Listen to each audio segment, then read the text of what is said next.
Assalamualaikum warahmatullahi wabarakatuh. Perkenalkan, nama saya Risma Maharani. Saya dari kelas 12 IPS 2 akan mempresentasikan tentang sabar menghadapi ujian dan cobaan. Di sini aku bakal ngejelasin gimana hakikat ujian dan cobaan.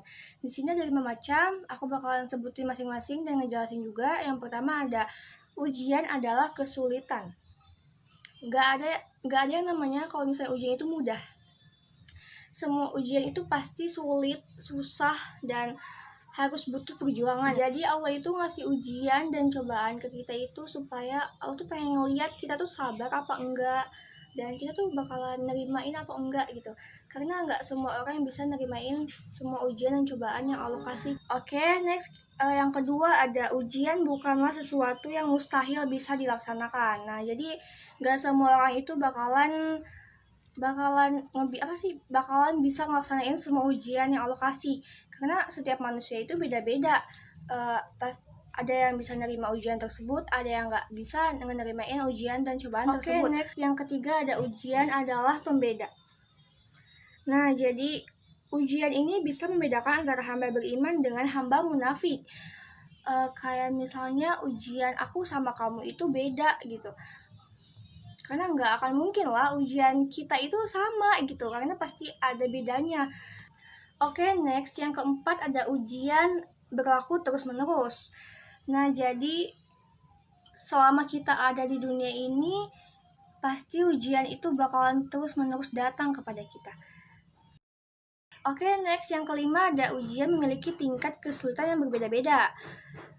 Ujian itu emang sulit, cuman di sini ada tingkatannya. Jadi ada yang tingkatan berat dan lebih berat. Sesuai hadis yang diriwayatkan oleh Sa'ad bin Abi Waqqas bahwa ia bertanya, "Wahai Rasulullah SAW, siapa manusia yang paling berat cobaannya?" Rasulullah SAW bersabda, "Para nabi, kemudian orang-orang terbaik setelah mereka, dan orang-orang terbaik setelah mereka.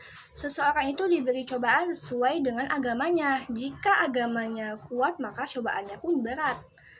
Namun, jika agamanya lemah, maka dia diberi cobaan sesuai dengan agamanya. Seorang hamba tidak akan pernah lepas dari cobaan hingga cobaan itu menghapuskan seluruh dosa-dosanya, dan dia dapat berjalan di muka bumi ini tanpa ada dosa sedikit pun." Oke, next. Di sini ada ayat-ayat tentang ujian dan cobaan. Kalian bisa lihat di situ ada Quran surat Al-Baqarah ayat 155 sampai 157. Dan di sini aku bakalan ngebacain artinya. "Dan kami pasti akan menguji kamu dengan sedikit ketakutan, kelaparan, kekurangan harta, jiwa, dan buah-buahan. Dan sampaikanlah kabar gembira kepada orang-orang yang sabar, yaitu orang-orang yang apabila ditimpa musibah mereka berkata, 'Inna lillahi wa inna ilaihi raji'un.' Sesungguhnya kami milik Allah dan kepadanya lah kami kembali. Mereka itulah yang beroleh ampunan dan rahmat dari Tuhannya, dan mereka itulah orang-orang yang mendapat petunjuk." Quran surat Al-Baqarah ayat 155 sampai 157. Artinya, dari Suhaib bersabda Rasulullah SAW, "Sungguh menakjubkan keadaan orang yang beriman karena semua usahanya baik. Hal itu tidak bisa diraih seorang pun selain orang yang beriman. Jika mendapatkan kesenangan, dia pun bersyukur, dan itu baik baginya. Jika tertimpa musibah, dia pun bersabar, dan itu adalah baik baginya." Hadis riwayat Muslim. Nah, sekian presentasi dari saya. Wabillahi taufiq wal hidayah. Wassalamualaikum warahmatullahi wabarakatuh.